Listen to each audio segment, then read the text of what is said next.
اس نے ایک نظر اٹھا کر اس کی جانب دیکھا تو وہ شوق نظروں سے اسی کو دیکھ رہا تھا، وہ بھی اس کے گرے شفاف وارفتگی لٹاتی آنکھوں میں ڈوبنے لگی تھی۔ پتہ ہے جب تم مجھے یوں وارفتگی سے دیکھتی ہو تو میں خود کو بہت قیمتی محسوس کرتا ہوں۔ وہ اس کی سماعتوں میں رس گھول رہا تھا، وہ مسمرائز سی تھی۔ میں جب بھی آپ کو سامنے دیکھتی ہوں تو زندگی محسوس کرتی ہوں، وہ اس کی بیعت زدہ گال پر ہاتھ رکھے دھیمی آواز میں بولی۔ ایسا کرتے ہیں، بچوں کو بھیج دیتے ہیں انہیں لینے کے لیے۔ وہ بھی اس کو اپنی باہوں کے حصار میں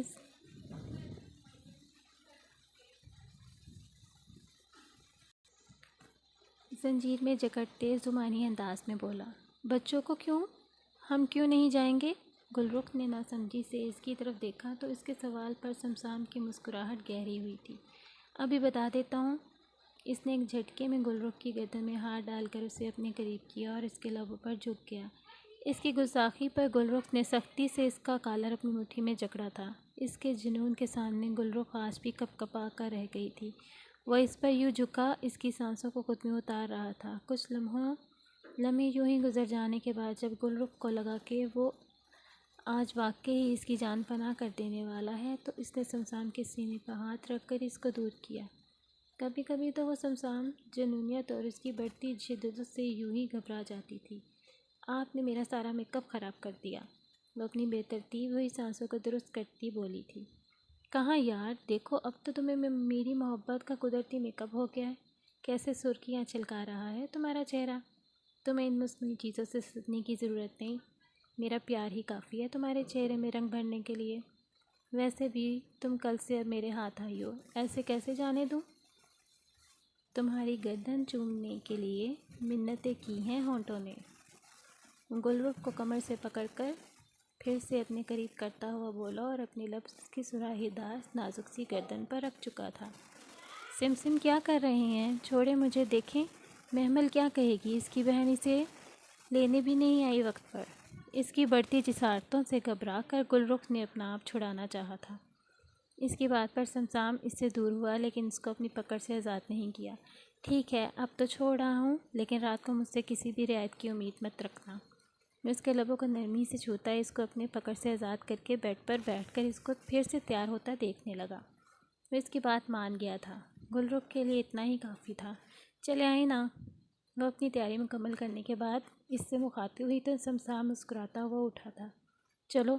اس نے گل رخ کی کمر میں ہاتھ ڈالا تو اس نے سٹپٹا کر سمسام کو دیکھا، مگر اس پر فرق کہاں پڑنے والا تھا۔ وہ ایسے ہی اس کو اپنے ساتھ لیے کمر سے پکڑے باہر نکلا تھا۔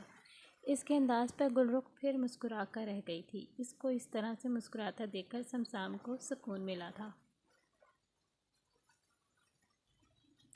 جان جی، مجھے نا وہاں بہت سی شاپنگ کرنی ہے۔ محمل نے پلین کی سیڑھیوں پر قدم رکھتے ہی ساتھ آتے ہوئے دوراب کو یاد دہانی کروائی۔ شیرنی، پہلے کبھی روکا ہے؟ دوراب سرشار سے لہجے میں محبت سموئے گویا ہوا۔ دوراب کی محبت سے چور انداز پر محمل کی مسکراہٹ گہری ہوئی تھی۔ بلا شبہ دوراب کی عزت اور محبت والی قربت نے اس کی زندگی حسین سے حسین تر کر دی تھی۔ جب سے وہ اس کی زندگی میں آیا تھا، محمل کا اس نے اس قدر خیال رکھا تھا، بالکل اس کے سارے گھر والوں نے محمل کو پلکوں پر بٹھایا تھا۔ وہ دن رات ان کی خوش بختی پر اپنے خدا کا شکر ادا کرتی تھی۔ بلا شبہ دوراب جیسا محبت اور عزت دینے والا ہم سفر پا کر وہ تو اپنی قسمت پر رشک کر رہی تھی، بلکہ لوگ بھی رشک کرتے تھے۔ محمل کو 24 سال پہلے حرم کی پیدائش کا وقت یاد آ گیا جب اس کی حالت بگڑی تھی۔ دوراب کس قدر پریشان ہو گیا تھا اور جب بیٹی پیدا ہونے کی خبر اسے ملی تو وہ بے اختیاری سجدہ شکر میں جھکا تھا۔ اسے دیکھ کر اس کے والدین سمیت تمام لوگوں کی آنکھیں نم ہو گئی تھیں۔ شیرنی، کہاں کھو گئی ہو؟ محمل کو ہنوز خاموش پا کر ایک جگہ رکتے ہوئے کسی سوچ میں گم دیکھ کر دوراب نے اسے نرمی سے اپنے بازو اس کے شانے کے گرد باندھتے ہوئے اور چہرے کا رخ دوسری ہاتھ کی انگلیوں سے اپنی جانب موڑتے ہوئے پوچھنے لگا۔ محمل اس کے پکارنے پر چونکی تھی۔ خدا آپ جیسا شوہر اور باپ ہر لڑکی کو دے۔ محمل کی آنکھوں میں نمی در آئی اور وہ بھرائی آواز میں بولی تھی۔ شیرنی پلیز، بس یار، تمہاری آنکھوں میں آنسو نہیں جچتے۔ دوراب نے اپنے ہاتھوں کی پوروں سے نرمی سے اس کے گال پر آئے آنسو صاف کرتا ہوا آہستگی سے بولا۔ میں خدا کا جتنا شکر ادا کروں کم ہے۔ جس نے مجھے آپ جیسا شوہر دیا، جس نے محبت سے پہلے مجھے عزت دی۔ محمل دراب کی پوری داڑھی پر اپنے نرم و نازک انگلیاں پھیرتی بھیگی آواز میں بولی تھی، تم اور حرم ہی تو میری زندگی ہو شیرنی، تمہاری آنکھوں میں آئے آنسو مجھے تکلیف دیتے ہیں، تمہارا شوہر ہونے کے باعث تمہاری ہر تکلیف اور آنسو کا جواب دے ہوں میں خدا کے آگے۔ دراب اس کے چہرے کے نقوش اپنے لبوں سے مس کرنا چاہتا تھا، لیکن جگہ اور موقع کی مناسبت سے اس نے دل پر پتھر رکھ کر فی الوقت یہ سلسلہ موقوف کر دیا اور محبت بھرے انداز میں گویا ہوا، جبکہ محمل کو ہمیشہ کی طرح دراب کی عزت و محبت بھرے الفاظ نے سرشار کیا تھا۔ اس کے رگوں پہ میں سکون سا سرایت کر گیا تھا۔ لو یو حرم کے بابا۔ محمل اس کی مدم سرگوشی نے دراب کو دل و جان سے مسکرانے پر مجبور کر دیا۔ لو یو ٹو حرم کی ماما۔ وہ دونوں قدم بقدم چلتے ہوئے حرم کو ساتھ لیے اندر بڑھے۔ ہارون شیخ اکثر پاکستان آ کر اینجل یعنی گل رخ سے ملتے رہتے تھے۔ وہ مطمئن تھے اسے سمسام کے ساتھ ہنسی خوشی زندگی گزارتے ہوئے دیکھ کر۔ سالک زریز گردیزی کی گرے شفاف آنکھوں نے دراب اور محمل کے ساتھ آتی ہوئی ایک سٹائلش سی لڑکی کو دیکھا جو یقیناً اس کی کزن حرم ہی تھی۔ وہ سیاہ جینس پر سیاہ شرٹ پہنے، اس پر چھوٹی سی سٹائلش لیدر جیکٹ پہنے، سنہری بالوں کی ہائی ٹیل بنائے ہوئے تھی، خوبصورت نقوش کی حامل، تیکھی ناک اور منہ میں ببل چباتے، کبھی اس کا بلون بنا کر پھاڑتے ہوئے بے نیازی سے اپنی ہائی ہیلز شوز سے قدم اٹھا رہی تھی۔ دراب اور محمل سامان کی طرف متوجہ تھے۔ کچھ لوگ ابروڈ میں رہ کر کچھ زیادہ ہی ماڈرن ہو گئے، اپنی اقدار کو بھول بیٹھے ہیں، جو ایسے واہیات ڈریس میں ملبوس نہ جانے خود کو کیا ثابت کرنا چاہتے ہیں۔ سالک زریز گردیزی کی کارڈر آواز نے حرم کو تیوریاں چڑھانے پر مجبور کر دیا۔ اس نے شعلہ بار نگاہوں سے اس کی جانب دیکھا۔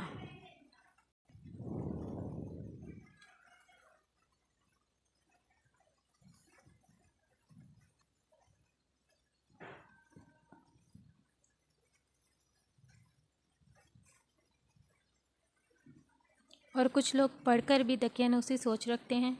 وہ بھی ایک ایک لفظ چبا کر کٹیلی نگاہوں سے اسے دیکھتے ہوئے بولی، کیا ہو گیا بھائی، آتے ہی شروع ہو گئے تم دونوں؟ دراب اور محمل ان دونوں کے قریب آئے تو محمل نے ڈپٹ کر کہا، میں نے نہیں، آپ کے بھانجے نے شروعات کی ہیں۔ وہ شانے پر آئی پونی ٹیل کو پشت پہ جھٹکتے ہوئے تڑپ کر بولی اور مخالف سمت تیز تیز قدموں سے بڑھنے لگی۔ السلام علیکم۔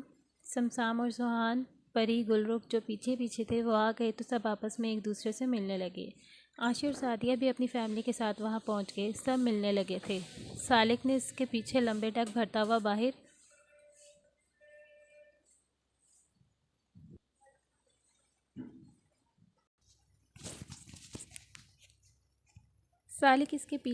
لمبے ڈگ بھرتا ہوا گیا تھا۔ سمجھتا کیا ہے اپنے آپ کو؟ اس نے استہزائیہ انداز میں ہنکارا بھر کر کہا۔ اچانک سامنے سے سامان والی ٹرالی کے ساتھ اس کا پاؤں رپٹ گیا اور وہ ماربل کی چکنی فرش پر پھسل کر گری۔ لاؤ ہاتھ دو۔ وہ زمین بوس تھی کہ ایک چوڑی ہتھیلی اپنے سامنے دیکھی تو سر اٹھا کر دیکھا۔ وہ مقابل اپنی شاندار پرسنالٹی سمیت پورے جاہو جلال سے کھڑا تھا۔ حرم کی نظریں اس کی گرے شفاف آنکھوں سے ملی تھیں۔ ہے گرے آئیز ڈونٹ ہپنوٹائز۔ جیسے تمہارے جیسے کئی میرے آگے پیچھے پھرتے ہیں، وہ ایک ادائے بے نیازی سے بولی۔ سالک زریز گردیزی خود اپنے آپ میں ایک برانڈ ہے۔ وہ تم جیسیوں کے آگے پیچھے نہیں پھرتا، بلکہ تتلیوں کو اپنے ارد گرد گھومنے پر مجبور کر دیتا ہے۔ وہ کیا کسی سے کم تھا؟ ان گنت لڑکیاں ہمہ وقت اس کے ارد گرد منڈلاتی رہتی تھیں، مگر وہ اپنی عادت کے باعث کسی سے بھی فری نہیں ہوتا تھا۔ لیکن نہ جانے اس میں کیا بات تھی کہ وہ خود کو اس کی طرف بڑھنے میں روک نہیں پا رہا تھا، مگر گریز و اجتناب بدستور قائم تھا۔ اوہ مسٹر پراؤڈی، آئی ایم حرم دراب افندی، تم ابھی جانتے نہیں مجھے؟ وہ دھمکی آمیز انداز میں انگلی اٹھا کر بولی۔ جاننے کے لیے ساری عمر پڑی ہے، ویسے تمہیں زیادہ جلدی ہے تو۔ اس نے حرم کا ہاتھ پکڑ کر اسے کھینچ کر زمین سے اٹھایا تھا۔ وہ اپنے ڈگمگاتے ہوئے قدموں کو سنبھالتے ہوئے سیدھی کھڑی ہوئی۔ وہ مبہم سا مسکرایا۔ اس کے گالوں پر پڑنے والے ڈمپل گہرے ہوئے تھے۔ حرم نے اس ساحر کے چہرے سے وہ مشکل نظریں ہٹائی تھیں۔ وہ خود میں جکڑنے کا ہنر رکھتا تھا، شاید وہ اس بات سے واقف تھا، تبھی اپنے سارے گر اس پر آزما رہا تھا۔ تمہاری خوش فہمی لے ڈوبے گی، کسی غلط فہمی میں مت رہنا، حرم دراب افندی کا تو تم ٹیسٹ بالکل بھی نہیں ہو۔ وہ ناک سکوڑ کر بولی۔ تم نے ٹیسٹ کیا ہی کب ہے؟ اپنے پاس سے اندازے مت لگاؤ۔ وہ ایک ہاتھ جینس میں گھسائے دوسرے سے اپنے سلکی بالوں میں انگلیاں پھیرتے ہوئے طلسم زدہ آواز میں بولا۔ حرم نے ٹھٹک کر اس کی جانب دیکھا اور اس کی ساری بورڈنس ہوا ہو گئی اس کی گہری بات کا مطلب سمجھ میں آتے ہی۔ Mister attitude stupid duffer. وہ اپنے منہ میں اسے مزید القابات سے نوازتے ہوئے واپس سب کی طرف بڑھ رہی تھی اور وہ بھی اس کی تقلید میں سب کے پاس آیا۔ سب ایئرپورٹ سے انہیں لیے زی ایس پیلس کی طرف روانہ ہوئے۔ ایک گاڑی میں سالک، حرم، سمسام اور دراب تھے، دوسری گاڑی میں عاشق، سعدیہ، محمل اور گلرخ تھے، جبکہ تیسری گاڑی میں آگے ڈرائیونگ سیٹ پر سوہان زریز کر دیزی بیٹھا تھا، اس کے ساتھ عرش بیٹھی تھی، جبکہ پیچھے اشر اور پریزے بیٹھے تھے۔ پریزے اشر کو ساتھ بیٹھے دیکھ کر بری طرح کپکپا رہی تھی۔ وہ عرش کے ساتھ بیٹھنا چاہتی تھی مگر سوہان نے اسے اپنے ساتھ آگے بٹھا لیا تو مجبوراً اسے اشر کے ساتھ پیچھے بیٹھنا پڑا۔ اس نے ایک سرسری سی بھی نظر اس پر نہیں ڈالی، وہ کھڑکی سے باہر نظر آنے والے مناظر پر نظریں جمائے ہوئے تھی۔ باقی دونوں گاڑیاں آگے نکل گئی تھیں، ان کی گاڑی سب سے پیچھے تھی۔ اشر بھائی، کیوں نہ کچھ کھا لیا جائے؟ سوہان نے گاڑی کی رفتار کم کرتے ہوئے پیچھے پلٹ کر اشر سے رائے لی۔ Y not? اس نے شانے اچکا کر اجازت دی۔ میں اشر کو ساتھ لے جاتا ہوں، یہ کچھ لینے میں میری مدد کر دے گی۔ میں پری کو لے جاتا مگر اس نے شاپ میں جا کر بھی چپ ہی رہنا ہے ایز یوزول۔ سوہان کی بات پر پری نے خفکی سے اپنے بڑے بھائی کو گھورا۔ پری، تم چلو گی؟ اشر نے گاڑی کا دروازہ کھول کر باہر نکلتے ہوئے اس سے پوچھا۔ وہ دونوں ہم عمر اور کلاس میٹ تھیں، دونوں میں گہری دوستی تھی۔ میں وہ اس سے پہلے کہ وہ اپنی بات مکمل کرتی، اشر نے اس کی بات درمیان میں ہی اچک لی۔ تم لوگ جاؤ، رہنے دو پری کو، میں ایسے کہا تھوڑی نہ جاؤں گا۔ اس نے پری کو بری طرح کپکپاتے ہوئے دیکھ کر ذرا سخت لہجے میں کہا۔ تو پریزے کا سانس خشک ہوا۔ سوہان اور عرش سر ہلاتے آگے بڑھ گئے۔ سنو نا کزن، ہمارے دل پر وزن۔ سوہان نے آگے بڑھتی ہوئی عرش کا ہاتھ پکڑ کر اسے کھینچ کر اپنے ساتھ کیا۔ عرش کے دل نے زور سے دھڑکنا شروع کر دیا۔ سنو نا شوخے، ہاتھ چھوڑو ورنہ کھاؤ گے میرے بھائی سے جوتے۔ عرش نے دانت کچکچا کر غصیلی آواز میں جواباً کہا۔ تمہیں دیکھتے ہی شوخہ پن چھا جاتا ہے، کیا کروں اس دل کا؟ اشر کے چہرے پر سرخی اور اس کے یکدم جھکی آنکھوں کو دیکھ کر وہ مسکراتے ہوئے گویا ہوا۔ بس دعا ہے کاش وہ دن نصیب میں آئے جب میں تمہیں جی بھر کر حق سے دیکھ سکوں، کس کر سکوں، بلکہ کچھ بھی کروں تم پر، ہم میں تمام دوریاں مٹ جائیں۔ عرش کے چہرے پر حیا کے رنگ دیکھ کر وہ خاصا محظوظ ہو رہا تھا۔ آنکھوں میں شرارت لیے وہ سنجیدگی سے گویا ہوا۔ کرو گی نا اس ناچیز کو قبول؟ سوہان پلیز تنگ مت کرو۔ سوہان کی معنی خیز باتیں اور شرارت بھری آنکھیں نظر انداز کیے وہ بمشکل بولی تھی۔ سوہان نے اسے تنگ کرنے کا ارادہ موقوف کر دیا اور شاپ کے اندر داخل ہو گیا۔ کیا میں کچھ دیر کے لیے تمہاری گود میں سر رکھ سکتا ہوں؟ ان کے جانے کے کچھ دیر بعد اشر نے اپنی بھاری آواز میں پریزے سے دریافت کیا۔ نہیں، وہ لرزتی ہوئی آواز میں بولی۔ کیوں؟ اس نے وحشت زدہ نظروں سے اسے دیکھتے ہوئے کہا۔ بس مجھے لیٹنا ہے گود میں۔ وہ ڈھیٹ پن سے گویا ہوا۔ نہیں پلیز۔ اس کی آنکھوں کی پتلیاں حیرت سے پھیلیں۔ اس نے نفی میں سر ہلایا۔ اچھا، اور تمہیں لگتا ہے میں تمہارے منع کرنے سے رک جاؤں گا؟ وہ زبردستی اس کی گود میں سر رکھ کر لیٹ گیا۔ پریزے کی روح فنا ہو رہی تھی، چہرے کی رنگت پھیکی پڑ گئی تھی ڈر کے مارے۔ مسئلہ کیا ہے آپ کو آخر؟ آپ چاہتے کیا ہیں؟ کیوں مجھے تنگ کر رہے ہیں؟ اس نے بمشکل ہمت جٹاتے ہوئے کپکپاتی ہوئی آواز میں پوچھا۔ میں تمہیں چاہتا ہوں اور تمہیں سمجھ نہیں آتا؟ وہ اس کے دلنشیں چہرے کو نظروں کے اثار میں لیے محبت سے چور انداز میں بولا۔ لیکن میں نہیں چاہتی، مجھے ان باتوں پہ یقین بھی نہیں۔ دیکھنا ایک دن تم مجھ پر یقین کرنے لگ جاؤ گی، وہ پختہ انداز میں بولا۔ ایسا دن کبھی نہیں آئے گا، وہ منہ پھلا کر بولی۔ آج ہی میرے ڈیڈ تمہارے بابا سے میرا رشتہ مانگے گی اور تم انکار نہیں کرو گی۔ اب نو مور کوسچن، خاموشی سے میرے بالوں میں ہاتھ پھیرو۔ اس نے نیا حکم صادر کیا۔ میں کیوں پھیروں؟ اس کے تو سر پہ لگی تلفوں پہ بجھی۔ پہلے ڈھیٹ پن سے اس کی گود میں سر رکھا ہوا تھا، اب نیا حکم۔ اس نے اپنی گلابی لبوں کو سختی سے نیچ لیا، لیکن وہ ضدی پن میں اپنی مثال آپ تھا۔ اس کا ہاتھ زبردستی اپنے سر پر رکھ چکا تھا اور آنکھیں بند کر لیں۔ وہ مجبور ہو چکی تھی، اب تو اسے سر سہلانا ہی پڑے گا۔ اس کی جان لبوں کو آئی تھی۔ ماتھے پر بھورے بال بکھرے ہوئے تھے۔ پریزے نے غور کیا تو اسے ادراک ہوا کہ اشر کی داڑھی مونچھوں کے مقابلے میں ہلکی ہلکی ہے۔ اشر کے بالوں کا رنگ بھورا تھا جو اس پر کافی جچتا تھا۔ بلو شرٹ میں اس کے صحت مند جسم نمایاں ہو رہا تھا۔ اب فریضے کی نظر اس کے جذبے لٹاتی آنکھوں پر پڑی۔ بے ساختہ اس نے اپنی نگاہوں کا زاویہ بدل لیا۔ بلا شبہ وہ ایک بھرپور وجیح مرد تھا جس کی خواہش ہر لڑکی کرتی ہے۔ آپ مجھے اچھے نہیں لگتے، اس نے صاف گوئی کا مظاہرہ کیا۔ جانتا ہوں۔ وہ آنکھیں بند کیے اسے سن رہا تھا۔ مجھے نفرت ہے آپ سے، اس نے خود سے بزم کرنا چاہا۔ جانتا ہوں۔ وہ بے پرواہی سے سب سن رہا تھا۔ مجھے آپ زہر لگتے ہیں۔ اس کا غصہ کسی طور مان نہیں پڑ رہا تھا، تبھی اس نے اپنے ڈر پہ قابو پاتے بلا جھجک خیالات کا اظہار کیا۔ جانتا ہوں۔ اگر جانتے ہیں تو کیوں کرتے ہیں میرے ساتھ ایسا؟ کیونکہ تم پر میرا حق ہے، اور اگر حق نہیں دو گے تو میں چھین بھی سکتا ہوں۔ اب وہ دونوں طرف خاموشی چھا گئی۔ شاید وہ سمجھ چکی تھی کہ وہ کیا کہنا چاہ رہا ہے۔ سہان اور عرش کو آتے دیکھ کر وہ سیدھا ہو کر بیٹھا تو پریزے نے سکون بھرا سانس لیا۔ سب زیس پیلس پہنچ چکے تھے۔ پرلطف کھانے کا اہتمام کیا گیا تھا۔ سب نے مل کر خوشگوار ماحول میں کھانا کھایا۔ پھر لاؤنج میں سب کی محفل جم گئی۔ چائے و کافی سے لطف اندوز ہوتے ہوئے سب خوش گپیوں میں مصروف تھے۔ دراب، تم یہاں جس مقصد کے لیے آئے ہو، سمسام نے دراب کو مخاطب کرتے ہوئے سنجیدگی سے کہا تو وہ اس کی جانب متوجہ ہوا۔ یکدم خاموشی چھا گئی وہاں۔ میں چاہتا ہوں ادھر ادھر حرم کا رشتہ ڈھونڈنے کے بجائے گھر کی بیٹی گھر میں ہی رہے۔ جیسے میرے لیے فریضے ہے ویسے ہی حرم بھی ہے، کیوں نہ ہم سالک اور حرم کو محرم بنا دیں؟ سمسام نے بھاری لہجے میں گمبھیر آواز میں کہا۔ دراب اور محمل نے ایک دوسرے کی جانب دیکھا۔ دونوں کے چہروں پر سکون اور طمانینت بکھر گئی، جبکہ دوسری طرف حرم اور سالک نے چونک کر ایک دوسرے کو دیکھا۔ حرم کی آنکھوں میں حیرت تھی، جبکہ سالک کے چہرے پر فتح کا غرور نمایاں تھا۔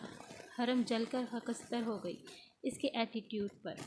ہمیں بہت خوشی ہوگی، تم نے واقعی میری بہت بڑی ٹینشن دور کر دی۔ بس یہی سوچ کر پریشان تھا میری اکلوتی لاڈلی بیٹی نہ جانے کیسے غیروں میں گزارا کرے گی، لیکن اب مجھے کوئی غم نہیں، مجھے تم پر پورا یقین ہے۔ دراب نے ملائمت سے حامی بھری۔ سب رشتہ جٹ جانے پر ایک دوسرے کو مبارکباد دے رہے تھے۔ اب جب رشتے کی بات شروع ہوئی ہے تو میں بھی اپنے اشر کے لیے بھائی آپ سے پری کا ہاتھ مانگنا چاہتی ہوں۔ مجھے پتہ ہے آپ مجھے انکار نہیں کریں گے۔ سعدیہ اٹھ کر سمسام کے پاس آئی اور لاڈ بھرے انداز میں بولی۔ سمسام کا چہرہ سپاٹ ہو گیا اس کی بات پر۔ اس نے ملک عاشر کی جانب دیکھا۔ بس بھی کریں بھائی، اب وہ پرانی باتیں ہیں بھول بھی جائیں، نئی رشتہ داری نئے رشتے بناتے ہیں۔ چلے دونوں اٹھ کر گلے میں ایک دوسرے سے۔ اور عاشر، آپ مانگے خود اپنے بیٹے کا رشتہ میرے بھائی سے۔ سعدیہ عاشر کے قریب گئی اور اس کا ہاتھ پکڑ سمسام کے پاس لائی تو دوسری جانب سے دراب نے سمسام کا ہاتھ پکڑ کر اسے اٹھایا۔ میرے اشر کے لیے پری کا ہاتھ دو گے؟ اشر نے اسے گلے لگاتے سادہ انداز میں پوچھا۔ میری بیٹی کو ہلکی سی خراش بھی آئی تو تیری جان لے لوں گا، سمسام نے اسے گلے لگاتے ہوئے بازو میں زور سے کستے ہوئے کہا۔ بے فکر ہو جا، عاشر نے تسلی دی تو وہ پیچھے ہوئے۔ پھر دونوں ایک دوسرے کو دیکھ کر مسکرائے۔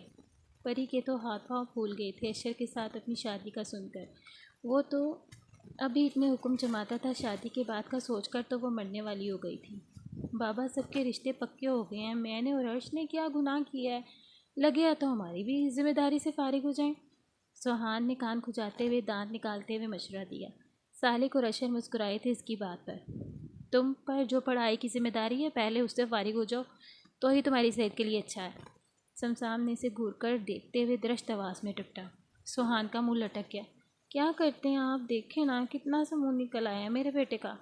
گل رخ کا لاڈلا بیٹا تھا سوہان، اسے بہت برا لگا تھا سمسام کو یوں اسے ڈانٹ دینا۔ وہ خفگی سے بولی۔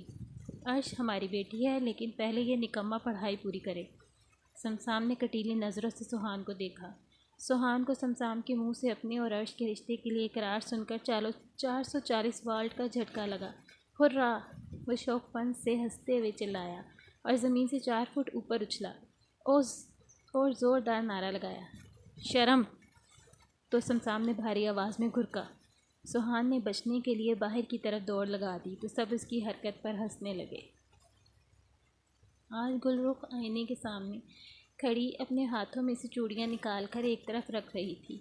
سمسام دبے پاؤں چلتا ہوا اس کے قریب آیا۔ دونوں کی نگاہیں شیشے میں ایک دوسرے کو دیکھتے ہوئے ملی۔ سنیں؟ جی سنائیں۔ اگین تھینکس، گل رخ نے کہا۔ For what? آپ نے سب کے سامنے میری بات کا مان رکھا۔ وہ یقیناً سوہان والی بات کا ذکر کر رہی تھی۔ جانتی ہو، جنون سے دل میں ایک چنگاری پیدا ہوتی ہے اور وہ چنگاری انسان کو اس کے وجود سے بے خبر اور تباہ کر دیتی ہے۔ میری ذات بھی تمہارے عشق میں فنا ہو چکی ہے۔ یہ تو کوئی بات نہ تھی، تم مانگو تو جان بھی حاضر ہے جناب۔ سمسام نے اس کی پشت پر بکھرے ہوئے سنہری باز ہاتھ سے ہٹا کر ایک طرف رکھے اور اس کے گلے کی زینت بنا نفیس سا نیکلس اتار کر ڈریسر پر رکھا۔ پھر پشت سے اس کی کمر کے گرد اپنے باہوں کا حصار بناتا ہوا بیچ میں اتنی دوری کا خاتمہ کر کے اس کی سراہی دار سفید گردن پر اپنا لمس چھوڑنے لگا۔ گل رخ آنکھیں موند کر ساتھ لگے اس کے احساس کو دل سے محسوس کرنے لگی۔ میرا پہلا جنون، آخری عشق ہے تو۔